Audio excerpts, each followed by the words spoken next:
Behind me is a 133,000 square foot solar panel array, the largest of its kind here in the States. But as far as clean energy goes, Teslas. If you're considering a Model 3 or a Model Y, what are some proven tips that you want to know? If you're a new owner or a prospective owner, let's go over all of those proven tips in this video. Point number one has everything to do with the storage, and we're going to give you some crucial tips in how to maximize your storage in the Model 3 and the Model Y. Some tips on your storage. If you're utilizing the frunk, this is a great space if you have any kind of food or any type of items you would like to protect in your Model 3. It is the safest part of your vehicle because it is completely enclosed in your hood. This is, again, a great space to carry drinks, to carry leftover food. A big tip is to make sure to use this because it is a very good advantage of an EV and a Tesla in that you have this extra space in the frunk. Another big tip as far as storage in your Model 3, I would absolutely utilize the side pockets of your Model 3.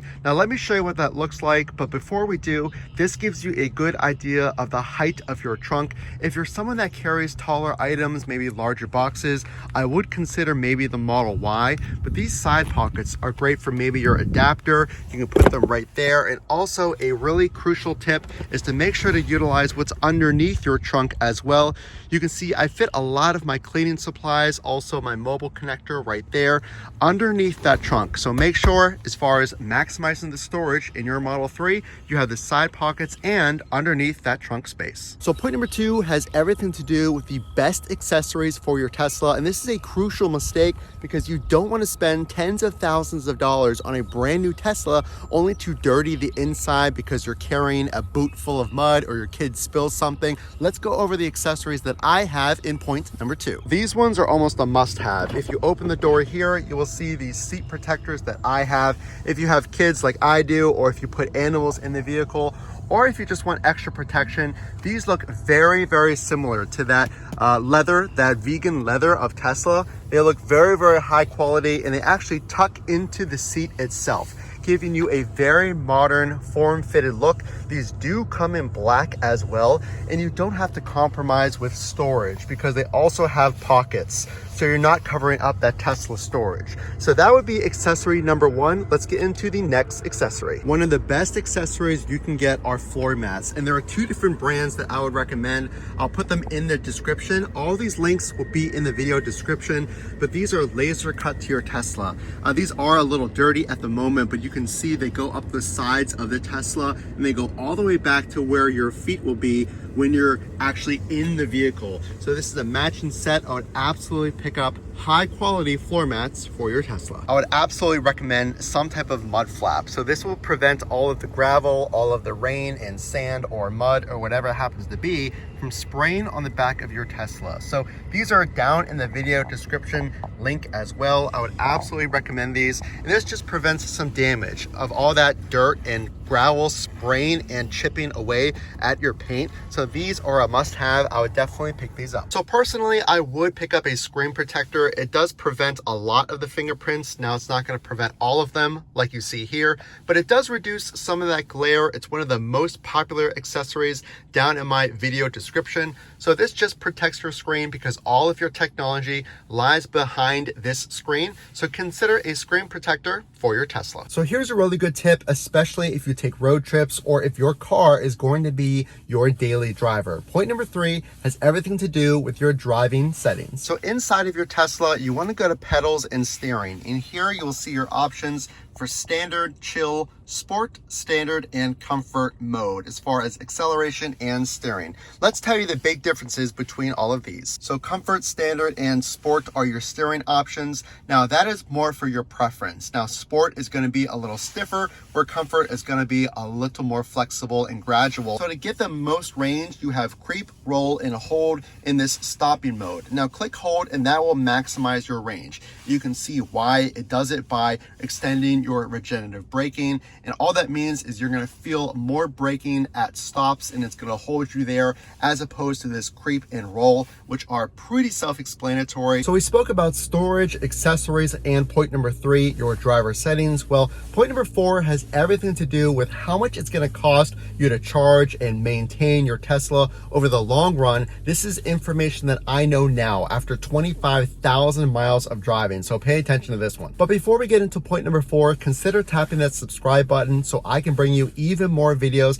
and checking out those links in the description below. It does support the channel if you purchase your accessories through those links. Let's get into point number 4. So how much does it actually cost to charge your Tesla? And over the long run, let's say 12 months, how much are you going to save on charging versus gas? Well, I can finally give you those concrete numbers. So I spend around $75 to $85 a month on charging, depending on my driving habits, and that equals over $2,000 in savings from charging versus gas. So how often and where are you going to charge your Tesla? Well, most Tesla owners charge at their homes, and if you don't charge at your home, remember there are those superchargers and other public chargers you can use. But as far as my house, I charge every other day. I charge to 100% because I do not have the LFP battery. That's a lithium iron phosphate battery. If you have questions about batteries, put them in the comment section below. But essentially, I charge every other day. And how long does that last? A really good exercise is to reset your odometer on your car on a given day or week and calculate how many miles you use on your daily commute to work, running errands. And you can see, well, how long will a 90% charge on my Tesla, or maybe you have the long range or performance model, and you can see based on the estimated range in my daily commute and your daily commute, you can see how long those miles will last. So how long does it take to charge? Well, obviously, if you have lower miles on your Tesla from driving, it's going to take a little bit longer. And my charger at my house, I have a NEMA 1450 adapter that gives me around 35 to 37 miles per hour in charge. So depending on how many miles I need, it's going to take a few hours at my home and then a matter of minutes at a supercharger to get all the way back up to 90% on the daily basis, or 100% if I'm going on a road trip. There has been zero other maintenance of my Tesla. I've owned this for about a year and a half. I have not replaced a thing on it. It has passed inspection, and again, well over 25,000 miles.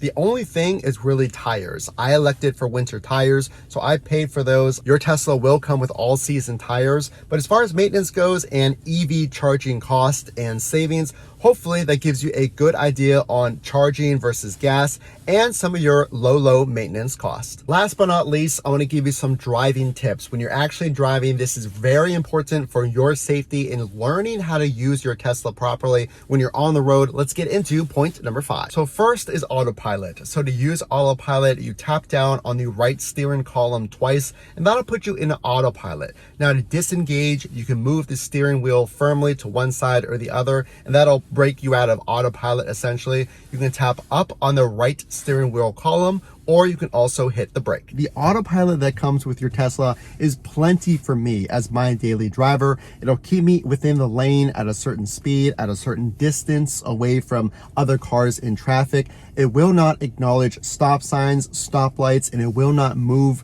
from lane to lane for you, basically switching lanes. You don't get that in basic autopilot, but those are the big differences as far as enhanced full self-driving versus the basic autopilot. Now, is it worth it? That's completely up to you if you want to upgrade to those two other functions. But basic autopilot, it's very safe. I use it all the time, and make sure to use that from time to time in your Tesla as well. So I like to drive with the cameras on. Now that is a big tip that I would give you. That way you can see traffic coming from behind you if there's someone approaching at a faster speed and you want to maybe move up to potentially avoid an accident or whatever happens to be. And it also lets you see the sides of your vehicle as well. So it helps in addition to turning your head whenever you're merging lanes. If you have those cameras open, it can help you see those blind spots. Big tip would be to drive with those cameras on if you choose to, because it does help you. What I find is when I'm merging onto the highway or changing lanes. So that is another tip that I would give you while you're driving. Other useful tips include voice commands. So this is very good if you're driving and you don't want to look down at your screen.